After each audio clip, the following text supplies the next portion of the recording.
सभी दोस्तों का मैं श्रीकांत एक बार फिर से नए वीडियो में हार्दिक स्वागत करता हूं।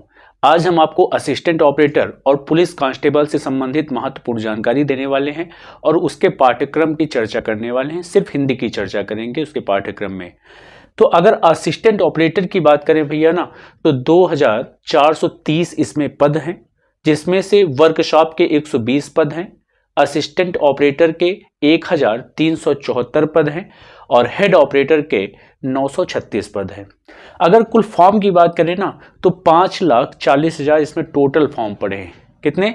5,40,000 टोटल फॉर्म पड़े हैं और ये आगामी परीक्षा होने वाली है। और जो आगामी परीक्षा का जो फॉर्म आएगा, पुलिस कांस्टेबल का जो फॉर्म आएगा 40,000 वैकेंसी का, उसके लिए आप सभी लोग तैयार हो जाइए पूरी तरीके से। आज से हम आपको हिंदी की क्लासेस लगातार प्रोवाइड कराना स्टार्ट कर देंगे। आपको बता दें, असिस्टेंट ऑपरेटर में लगभग 100 नंबर की हिंदी आएगी। और एक चीज और सबसे महत्वपूर्ण बात है, चाहे वो असिस्टेंट ऑपरेटर का पेपर दीजिए, चाहे पुलिस कांस्टेबल का पेपर दीजिए, हिंदी का जो सिलेबस है एकदम सेम टू सेम है।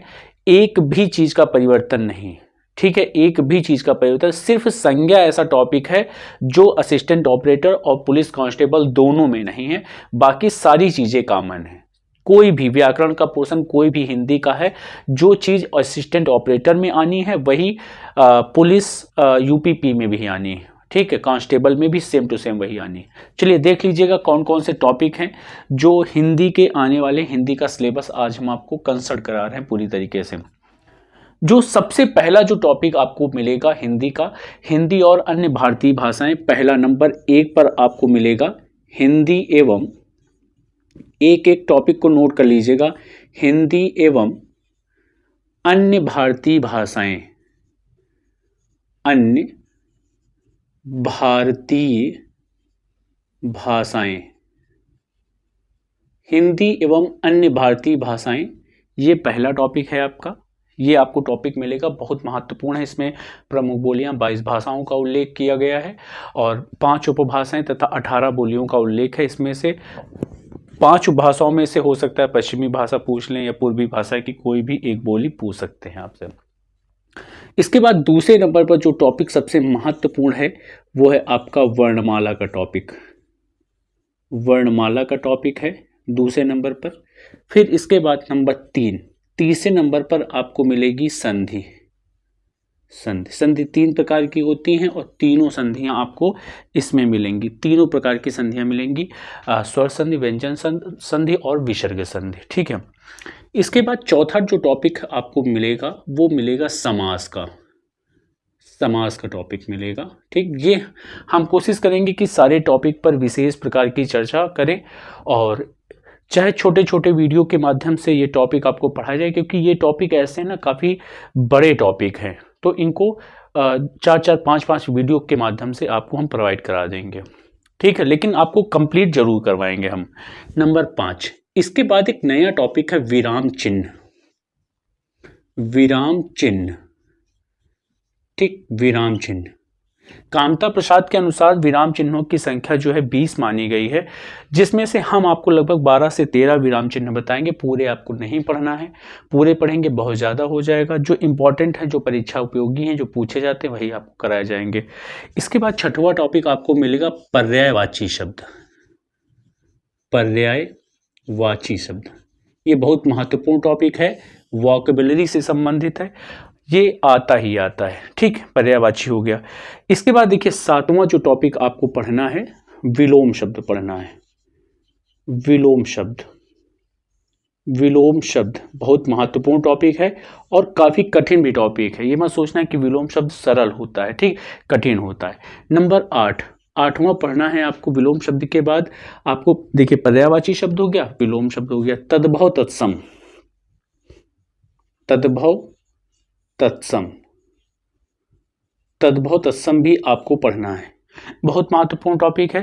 तद्भव शब्द हिंदी के होते हैं, ये संस्कृत के होते हैं, ठीक है। आपको कुछ तद्भव तत्सम आपको याद ही करने पड़ेंगे, जो इंपॉर्टेंट है, परीक्षा में लगातार पूछे जाते हैं, ठीक है। तद्भव तत्सम, हाँ, जो मतलब ऐसे विलोम शब्द जिनके आने की संभावना बहुत ज़्यादा होती है, लगभग यूपीपी के जितने भी अभी तक एग्जाम में पेपर हुए हैं जो आते हैं वही आपको कराए जाएंगे, ठीक है। इसके बाद 9वां टॉपिक होगा आपका अनेकार्थी शब्द। अनेकार्थी शब्द, अनेकार्थी शब्द ये आपका 9वां टॉपिक है।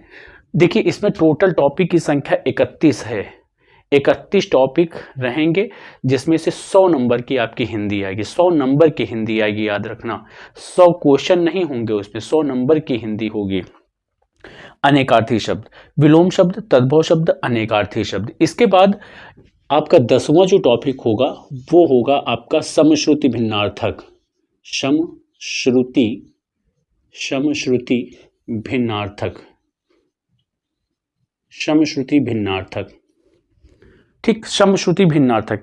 इसके बाद जो 11वां टॉपिक है आपका महत्वपूर्ण, सबसे महत्वपूर्ण टॉपिक है, ज्यादातर आपको परीक्षा में मिलता भी है, वाक्यांश।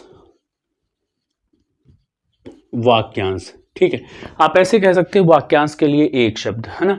इसमें ढेर सारे शब्द आपको पढ़ने को मिलेंगे। आहूत किसे कहते हैं, अनाहूत किसे कहते हैं, अज्ञ किसे कहते हैं, विज्ञ किसे कहते हैं, इस तरीके के ढेर सारे जो ज़्यादातर परीक्षा उपयोगी होते हैं वो आपको वाक्यांश में मिल जाएंगे, ठीक है। इतनी बात क्लियर हो गई।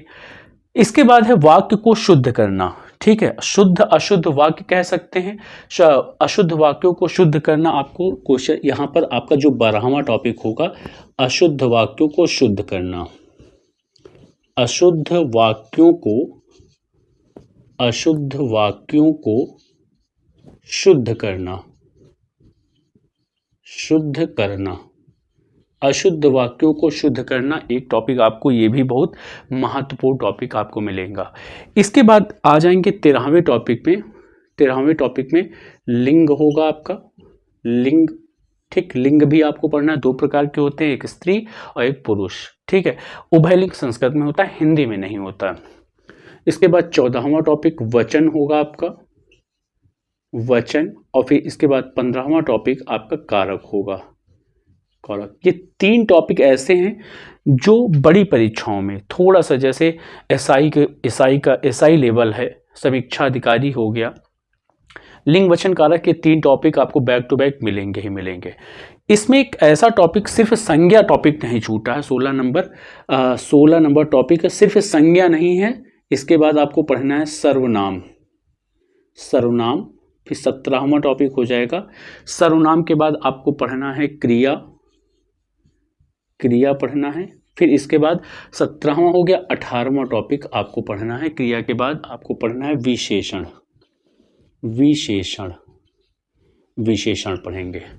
तो लिंग वचन कारक सर्वनाम क्रिया और विशेषण हो गया, ठीक है। इसके बाद काल पढ़ना है, 19वां टॉपिक हो जाएगा आपका काल, काल। और 20वां टॉपिक हो जाएगा आपका वाच्य। काल हो गया और वाच्य हो गया। इतनी बात क्लियर हो गई, काल हो गया, वाच्य हो गया। इसके बाद आपको पढ़ना है 21वां टॉपिक अव्यय, अव्यय पढ़ना है। 21वां टॉपिक अव्यय। 22वां टॉपिक आपको पढ़ना है उपसर्ग, उपसर्ग। और फिर 22वां टॉपिक हो जाएगा आपका प्रत्यय, प्रत्यय। ये ऐसे टॉपिक हैं जो टॉप क्लास के टॉपिकों में से आते हैं हिंदी में। कोई भी परीक्षा होगी, देखिए, चाहे वो सीटेट का एग्ज़ाम हो, चाहे यूपी टेट का एग्ज़ाम हो, चाहे पुलिस का एग्ज़ाम हो, चाहे हेड ऑपरेटर का हो, चाहे समीक्षा अधिकारी का हो, कोई भी भैया एग्ज़ाम हो, हमेशा याद रखना हिंदी बदलेगी नहीं। सर्वनाम है तो 11 ही सर्वनाम होंगे, भेद उसके 6 होंगे, ठीक है। याद रखना, व्यक्तिवाचक संज्ञा नहीं कि व्यक्तिवाचक जो है बदल जाएगा, रहेगा व्यक्तिवाचक ही, कोई भी पर्यायवाची बदलेगा नहीं, इस चीज़ को ध्यान रखिएगा। तो हिंदी के जो टॉपिक होंगे वो हर जगह काम देंगे, किसी भी एग्जाम में। जरूरी नहीं कि सिर्फ असिस्टेंट ऑपरेटर के लिए ही पढ़ें, पुलिस कांस्टेबल के लिए ही पढ़ें। आगामी परीक्षा जो भी है, जहाँ जहाँ पर हिंदी आती है वहाँ पर भी ये सभी टॉपिक काम देंगे आपको, ठीक है। इसके बाद 23 नंबर में आ जाओ। 23 नंबर जो टॉपिक है वो है आपका मुहावरे, मुहावरे लोकोक्ति, मुहावरे एवं लोकोक्ति। ये 23वां टॉपिक मुहावरे एवं लोकोक्ति हो गया, ठीक। 24वां जो टॉपिक आपका मिलेगा, इसमें जो अब सबसे महत्वपूर्ण टॉपिकों में से एक टॉपिक आपको मिलेगा 24 नंबर पर, 24 नंबर पर और 25 और 26। ये 3 टॉपिक भैया सबसे महत्वपूर्ण है। आपको मिलेगा रस, फिर आपको मिलेगा छंद और फिर आपको मिलेगा अलंकार। अलंकार, ये टॉपिक आपको पढ़ने को मिलेंगे। रस, छंद, अलंकार ये सबसे बेसिक टॉपिकों में से नहीं है। ये हिंदी, ये साहित्यिक अवदान है, इनको आपको भैया पढ़ना ही पढ़ना है। याद रखना, इनको पढ़ना ही पढ़ना है, इंपॉर्टेंट है। 26 टॉपिक हो गए आपके। इसके बाद अगर हम बात करें, अपठित गद्यांश भी आपको मिलेगा, ठीक है, अपठित बोध भी मिलेगा। 27वां टॉपिक है आपका अपठित बोध, अपठित बोध, ठीक, अपठित बोध। इसके बाद 28वें टॉपिक की अगर हम बात करें, ठीक है, 28वें टॉपिक की बात करें, हिंदी की प्रसिद्ध रचनाएं, कवि, ये आपको मिल जाएंगे, ठीक है।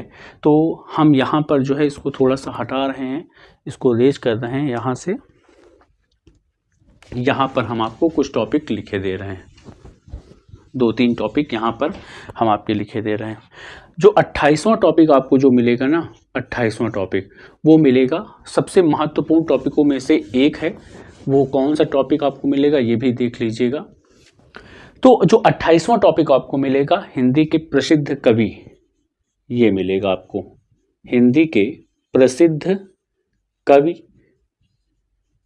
रचनाएं, हिंदी के प्रसिद्ध कवि, रचनाएं और लेखक। एकदम इसमें फिक्स है, एक कवि, उसकी रचना और लेखक जरूर पूछेंगे। एक ये चीज ध्यान रखिएगा आप, बहुत महत्वपूर्ण है। हिंदी भाषा में पुरस्कार कोश 29वां, हिंदी भाषा में पुरस्कार, हिंदी के पुरस्कार जरूर याद रखिएगा, या हिंदी के, वो भी किसके, हिंदी के आपको याद रखना है। जैसे सरस्वती सम्मान हो गया, ज्ञानपीठ पुरस्कार हो गया, ठीक है, साहित्य अकादमी पुरस्कार हो गया, मूर्ति देवी पुरस्कार हो गया, व्यास सम्मान हो गया, ये हिंदी के पुरस्कारों में से आपको मिलेंगे। और एक टॉपिक ऐसा है इसमें ना, जैसे एक 30वां टॉपिक, ये विविध,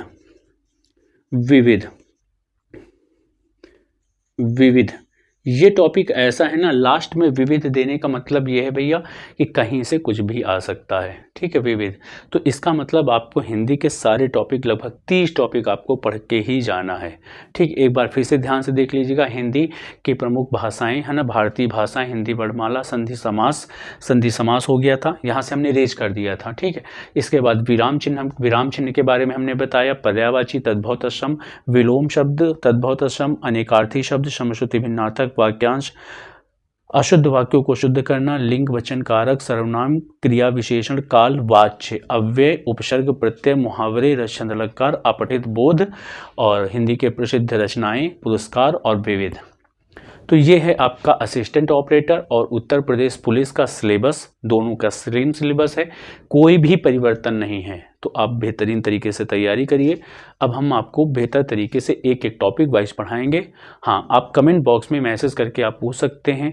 अगर आपके पास हमारा नंबर नहीं तो नंबर से भी आप कांटेक्ट कर सकते हैं, लेकिन एक निश्चित समय तक कर सकते हैं।